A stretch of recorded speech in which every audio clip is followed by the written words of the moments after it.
umaga mga ka-idol. Yan. Sino nakaranas dito sa sasakyan nyo na Batman? Yan. Yan ang daming code sa ating steering column ay steering module. You know?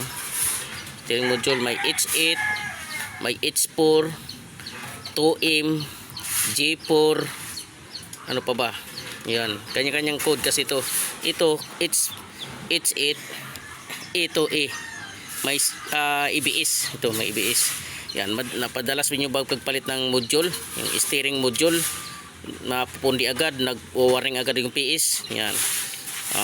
Napapadalas na, mabilis masira yung ating steering module.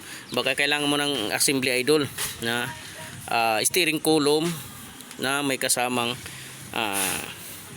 steering module. Kasi pag ito lang palitan mo, bumigay ka agad, ilang buwan lang bumigay ka agad, PS agad. Yan.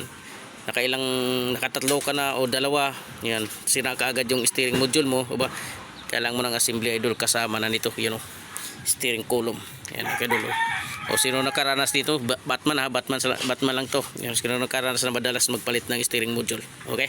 Yan, binibenta natin yan mga idol.